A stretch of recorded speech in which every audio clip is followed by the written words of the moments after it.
Assalamu alaikum everyone. In this series of Elkington lectures, I'll cover the whole Elkington book one by one each chapter. और मकसद इस series का ये है कि आप लोग के लिए ये आसान अल्फाज में इस तरह से पढ़ाई जाए कि आप लोग को बार बार इसको पढ़ने की ज़रूरत ना पड़े और आपको साथ साथ याद होती जाए। और जब ये लेक्चर ख़त्म करने के बाद आप बुक रीड करें तो बुक रीड करना मुश्किल ना हो, क्योंकि एल्किंगटन को पढ़ना बार बार पड़ता है और इसको याद रखना और भी ज़्यादा मुश्किल है। तो चैप्टर 1 से स्टार्ट करेंगे। चैप्टर 1 में बेसिकली लाइट की प्रॉपर्टीज़, विजुअल फंक्शंस, उनकी असेसमेंट, ये सब बताया गया। अच्छा, अब लाइट जो है, क्योंकि हम लाइट को ग्रैब नहीं कर सकते अपने हाथ में, क्योंकि एक एनर्जी है, और क्योंकि हम इसको अपने हाथ में नहीं पकड़ सकते तो फिज़िकली इसमें हम कोई इसकी फ़िज़िकल प्रॉपर्टीज़ हमें आज तक नहीं पता चली।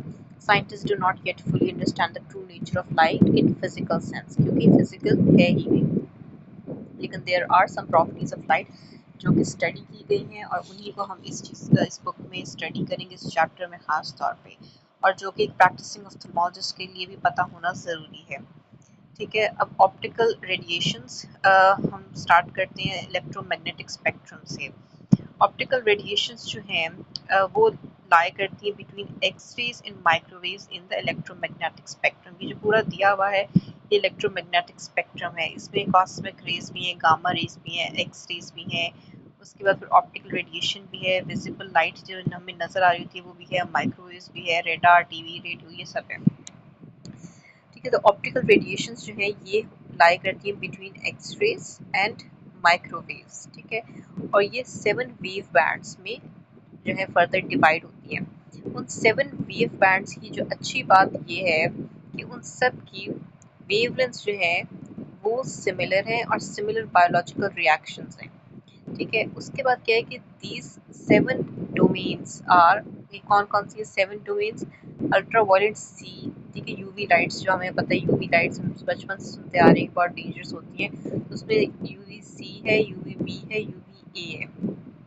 ठीक है, यूवी सी जो है वो 200 to 280 है, फिर यूवी बी जो है वो 280 to 315 है, यूवी ए जो है वो 315 to 400 नैनोमीटर है। तो सी बी ए ये आहिस्ता आहिस्ता यानी इंक्रीज करिए, तो 200 से 400 के दरमियान में है ये। 200 to 400 ये आप याद रख लें, आसान भी याद रखना कि सी बी और ए। ठीक है, उसके बाद विजिबल रेडिएशन जो है वो आती है 400 to 780 के दरमियान।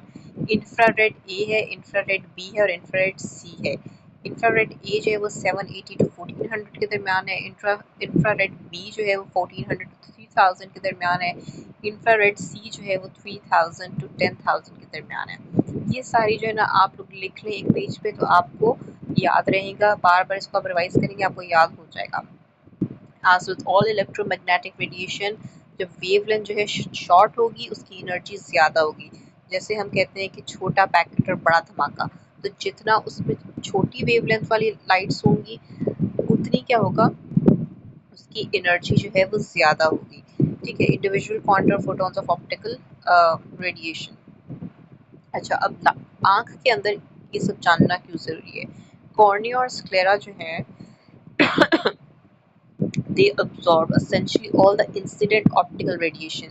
कौन सी ऑप्टिकल रेडिएशन? 200 से 10,000 के दरमियान जो ऑप्टिकल रेडिएशन थी सारी की सारी कॉर्निया और स्क्लेरा जो सबसे आगे हैं वो अब्सॉर्ब करेंगे एट वेरी शॉर्ट वेवलेंथ्स। और यूवीबी और UVB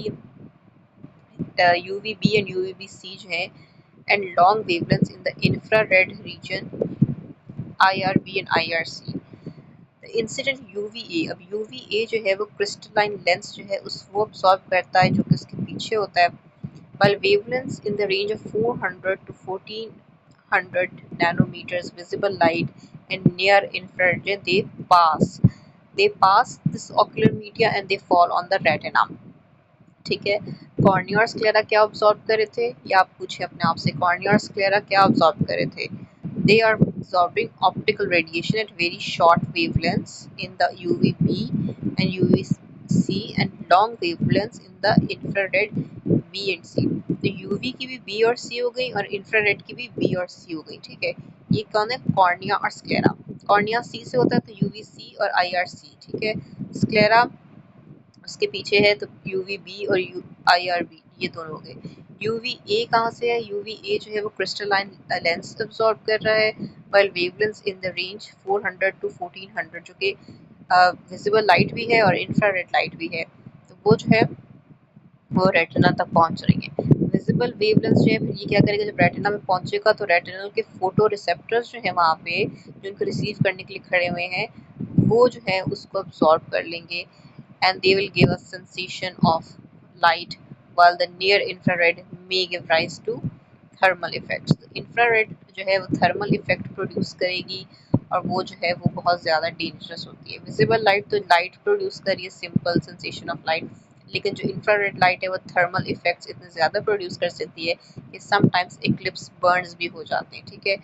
so because the refractive surface of light uh, focus the incident infrared radiation on the retina, it can cause retinal damage, that is eclipse burns। Colour vision क्या होता है? Colour vision जो है हमें पता है कि हमारी आंख में रॉड्स और कोन्स होते हैं। रॉड्स जो हैं वो नाइट विजन के लिए होते हैं, कोन्स जो हैं वो कलर विजन के लिए होते हैं और मैक्यूला में होते हैं, ठीक है। मोस्टली मैक्यूला के अंदर होते हैं सबसे ज़्यादा कोन्स। अच्छा, अब कोन्स के अंदर अगर तो कोई कंजेनाइटल मसला है या आहिस्ता आहिस्ता एक्वायर्ड मसला हो गया है, तो उससे क्या होगा कि कंजेनाइटल कलर ब्लाइंडनेस हो सकती है, कलर डिफेक्ट्स हो सकते हैं या फिर एक्वायर्ड भी हो सकते हैं। Visible wavelength of electromagnetic spectrum कौन सी थी? विजिबल लाइट जो थी 400 टू 780 के दरमियान थी। कलर जो है किसी भी ऑब्जेक्ट का कलर हमें तब नजर आता है जब उसकी सरफेस से वो कलर रिफ्लेक्ट बैक होता है, ठीक है। White light is a mixture of wavelengths. White light हमें पता है कि it's a mixture of wavelengths, बचपन से हम पढ़ते आ रहे हैं कि 7 उसमें से वेव बैंड्स निकलते हैं of a visible spectrum. Colour जो है it is perceived by 3 populations of cons.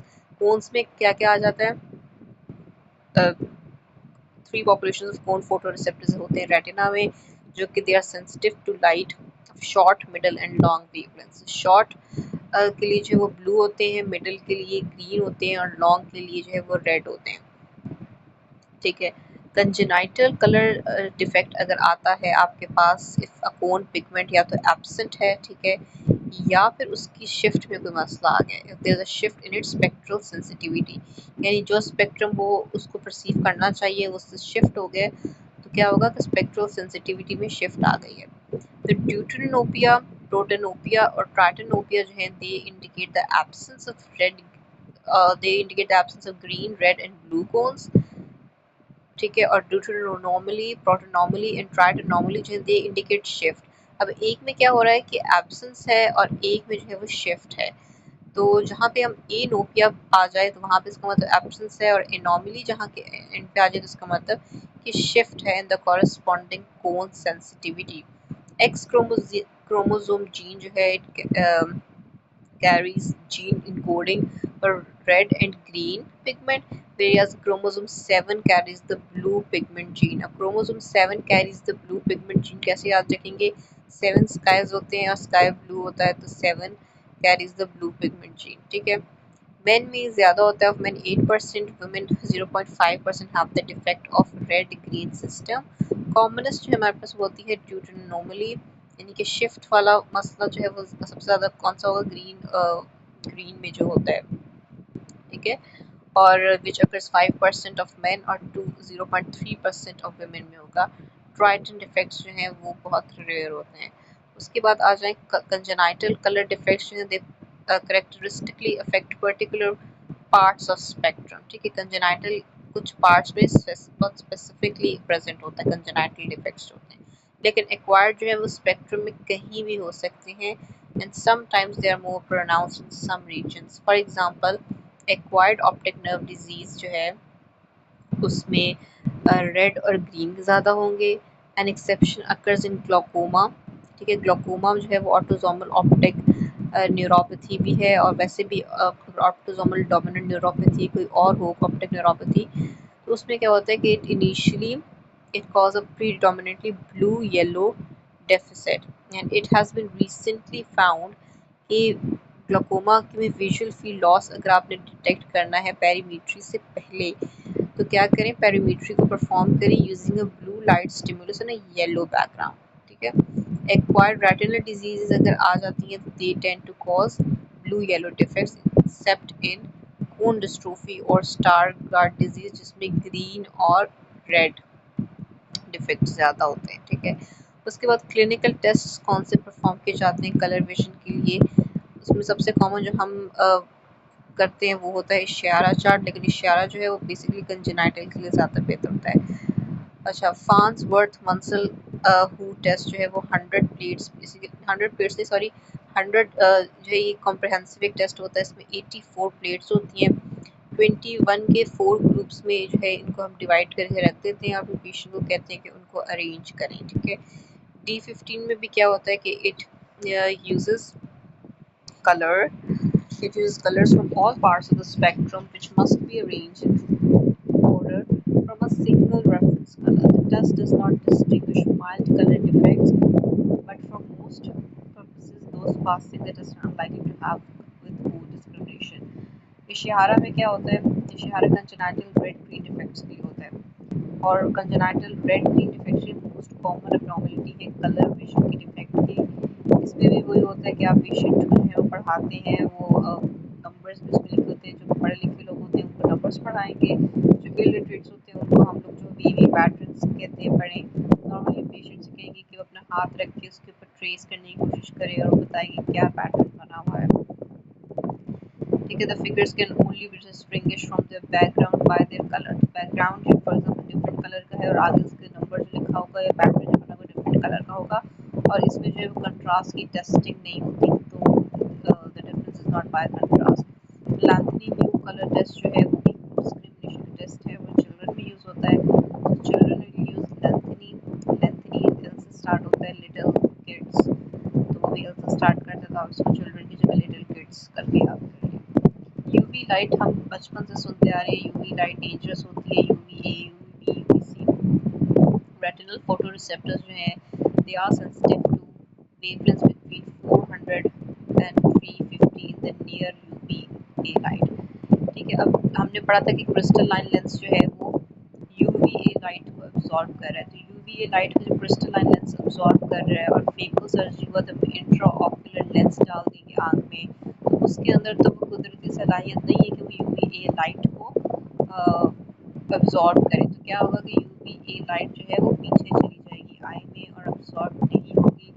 जो न्यूली ए फेकिंग पेशेंट्स होते हैं उसमें क्या होता है, सूडो फेकिंग में भी होता है और ए फेकिंग में भी होता है कि हर चीज़ जो है ना सर्जरी के बाद उनको ब्लू ब्लू जो है नज़र आने लग जाती है, से everything looks bluer than before.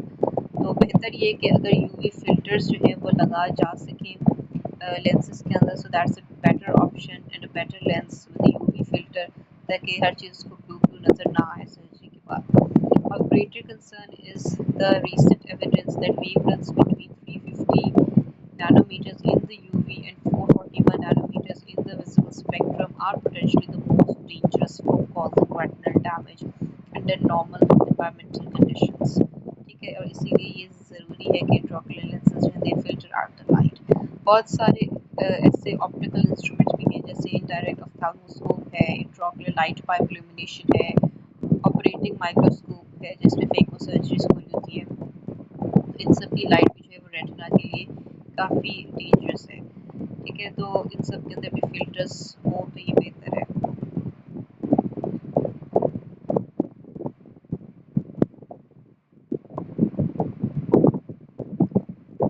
Some instruments have yellow filters built into them to reduce the exposure to the most damaging wavelength। ठीक है, तो येलो फिल्टर्स जो हैं they basically protect you from the retinal damage from these googly bright lights।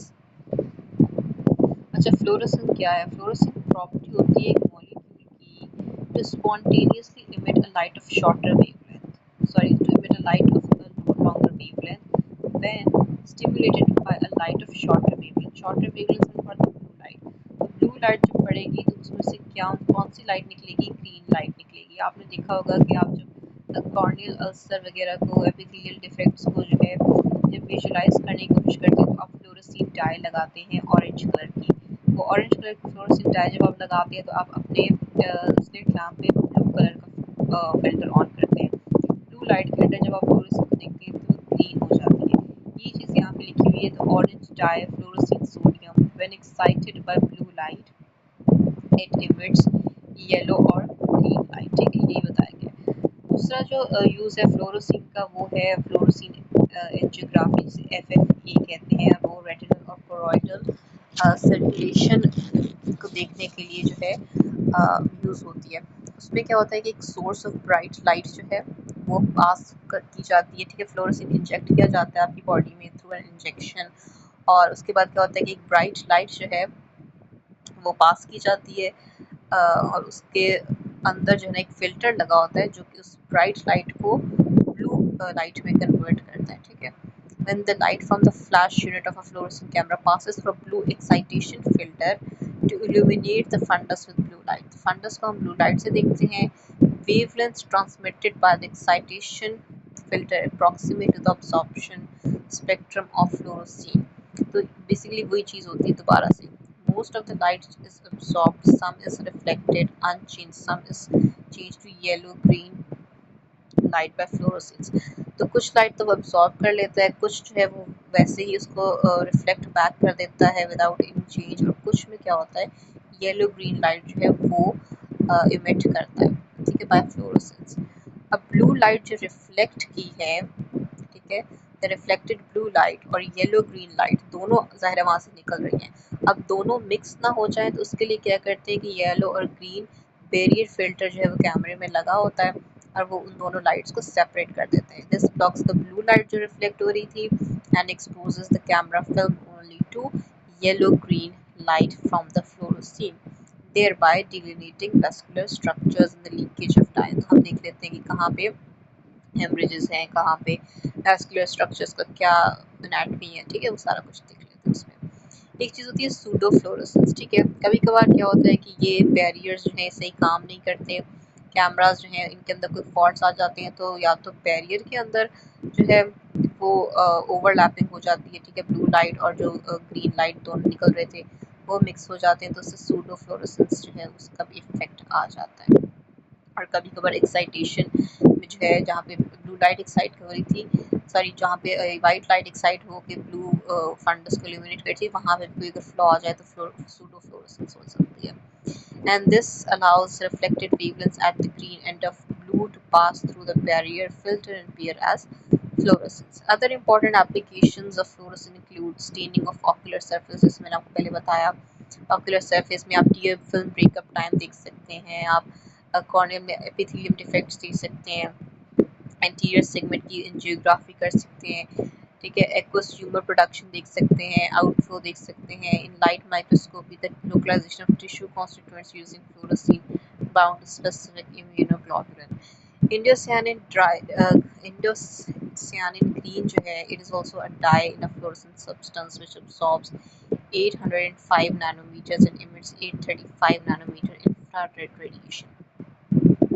अच्छा, ये infrared radiation है क्योंकि ये डेंजरस है रेटिनल एपिथेलियम के लिए।